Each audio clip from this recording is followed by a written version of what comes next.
Today's episode specifically, I'm going to give some more violent descriptions, so it's up to you to continue with me. Here, the day is the 1st of June 2004 in the small town of Sa used bookstore in Nagasaki Prefecture in Japan, and it was a completely normal day at Okubo Elementary School in Japan. Students had classes from about 8 a.m. until about 3:30 in the afternoon, so the students had normal morning classes, and now they were during their lunch break. So while the students were preparing for lunch, one of the teachers, I'm not here. 2 students were not present in the room. Shortly after that, the teacher reported hearing footsteps coming from the corridor as if someone was running in the hallway. Corridor and. Then he opens the door and comes across one of the missing girls, who will just be called Girl, and she was covered in blood. She was holding a stiletto with one hand in a handkerchief, completely bloody on the other, so the teachers first thought it was that the girl had infringed the cut on herself. After all, she was an 11-year-old girl, and it was the most likely answer in his head, so he grabbed the girl's arms like that to see what she had done. But to his surprise, there wasn't even one cut on her arm. It was then that she said a macabre sentence. She said, "This blood is not mine." And she pointed in the direction of the study room, which was there in that same corridor. So the teacher went in that direction, and when he opened the door to the study room, he came across a horrible scene that his other 12-year-old student, who we are going to call the penalty, and Take was lying on the floor with her head down in a pool of blood. He soon started shouting, "Ambulance, ambulance," asking for help from the other teachers while trying to stop the girl's bleeding. Because at that moment the tower still had vital signs, but he noticed that the girl had deep cuts on her neck, arms and hands. One of the teachers who was there in that corridor ran to the vice principal's office trying to explain what happened, but the vice principal couldn't understand the situation, and he himself went to the study room to see with his own eyes what was happening. It was then that he passed the girl in the hallway, and he entered the room, and he said he saw blood on the floor, on the walls, and there was a piece of broken box cutter right at the entrance to the room.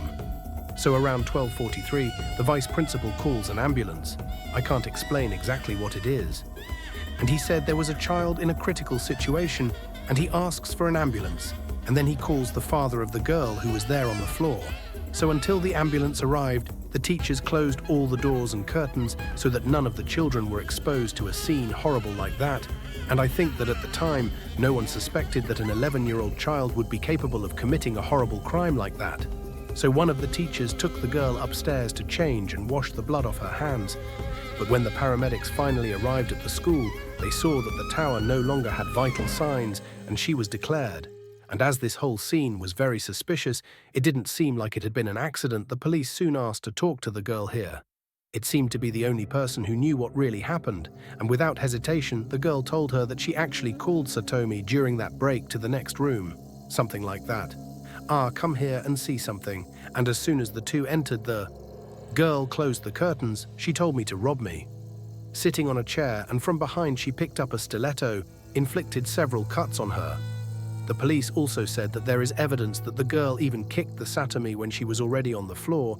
She also confessed that she had been planning to commit this crime for 4 days, and that she thought about doing this in the classes that would take place on Saturday during the holiday, but that on that specific day she would have more chances of being caught or something like that. From what I was able to translate, she also started crying a lot and apologizing to the police, saying that she used the stiletto because she saw this in a Japanese film called Battle Royal, and we're going to talk a little more about this film in a bit.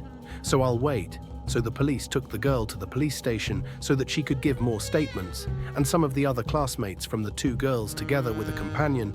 Then at around 8:30 p.m. that same day, the police finally released a statement saying that it was indeed an act committed by an 11-year-old child, which made the girl the killer younger than Japan. Until that moment, obviously this news caught a lot of attention from all over Japan, and in fact from the whole world for obvious reasons. So people on the internet began to investigate more deeply the entire lives of these 2 girls to try to understand what would take an 11-year-old child to commit a crime as serious as this. And let's look at what we know. Case 1, what was the relationship between these girls? 2, what led the girl to become so violent? And 3, how this case became a meme. As soon as Satomi's father was notified of what had happened, He immediately ordered a taxi and went straight to school. But unfortunately, when he got there, the paramedics had already declared his daughter the factor was his youngest sister, and there were two other older ones. Her older brother already lived alone far away of the family. So the father was trying to balance his time at work and the time he had to take care of the two youngest children. Her brother was 14 years old and she was 12 years old. The children's mother had passed away a few years ago because of cancer. So he was a solo father, and he was very affectionate and loving towards the children.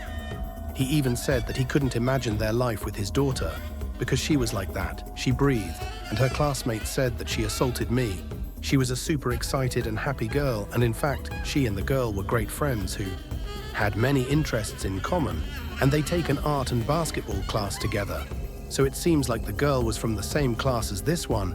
She was just a little younger, and according to the police investigation, none of the girl's teachers or parents thought there was anything wrong with her. And to come in, you were completely normal, and the only thing that could be a factor that was bothering her was the fact that her parents forced her.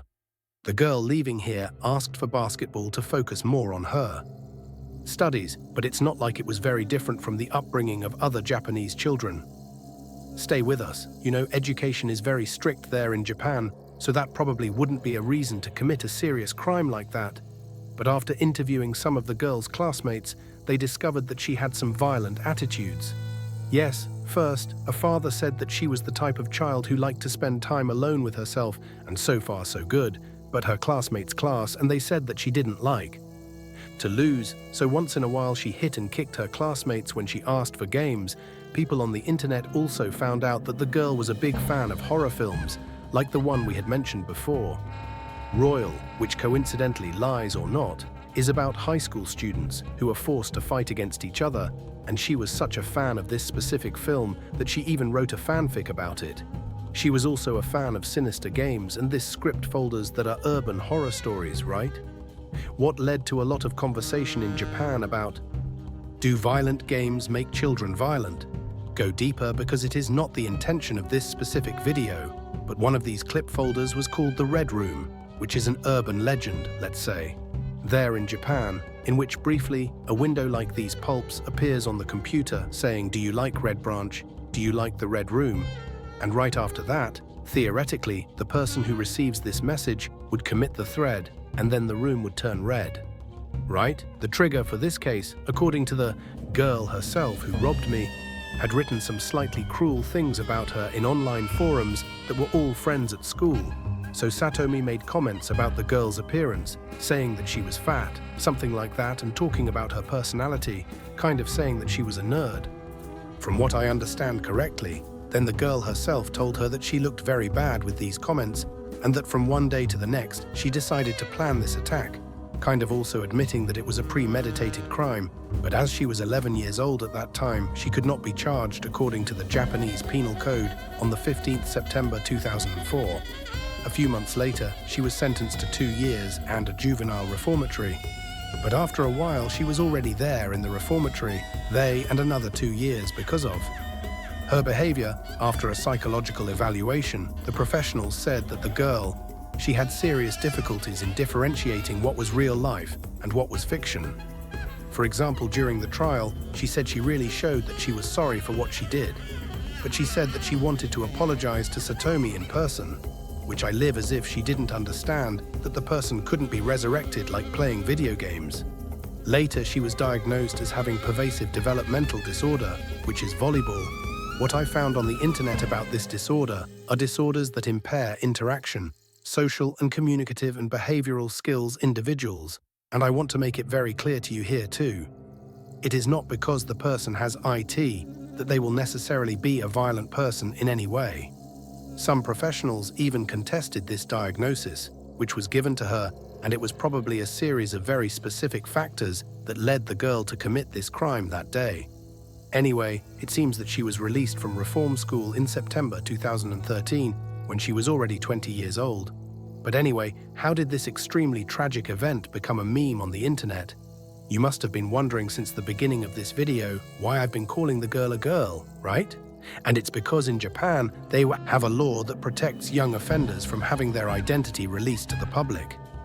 All the articles that were created about this case did not use the real name of the offender until a report came out on a TV channel in which the broadcaster showed some documents. I don't know, the report cards from the offender's school instead of putting it like that. The girl, the back of her head showed the girl's real name, so everyone found out what the girl's real name was, and then they started looking for everything they could find about her on the internet. Then they found several photos of the girl, along with the atoll wearing a sweatshirt that said Nevada, which is from the University of Nevada in the United States. So from then on, people on the internet in these online chat forums, which there are quite a few in the early 2000s, nicknamed this girl Nevada. They even took her by because of the eternal coat, because it's a childish way of saying goodbye, which is an honorific in Japanese to call young girls. So for example, I would be called a kemi in Japan. I think you can understand because the language is a little different, so it's difficult to explain how this case was very common, where a child so young is committing a crime. Well, so it's worldly, and as the internet is a horrible place that we know the internet is, a lot of people started kind of glorifying what the girl had done and started drawing fan arts. Fan arts for her, most of them portrayed girls in a very cute way, but also extremely violent with blood with a stiletto in hand. What is it like that I have goosebumps in a horrible way because people just honestly, wow, disgusting. So it has become like an icon of pop culture, and the internet's underground with these people who think they use Siri for whatever reason, what is absolutely deplorable and disgusting. But impressively, I wasn't surprised because the internet, and I think it's important to say, even to the people who follow this channel and probably find real crime cases interesting, there is a huge difference between you being curious about a real case that happened and you literally glorifying the person who committed this crime, putting him on a pedestal and finding it cute. Look, I think that no one wants to watch a video like this or another about the crime on YouTube. They think it's cool that the criminals did it because there is a respectful way of presenting the facts without Dory being embarrassed by comparison. I'm going to tell you the kind of thing that people started creating on the internet. As I said before, they began to create several phenomena.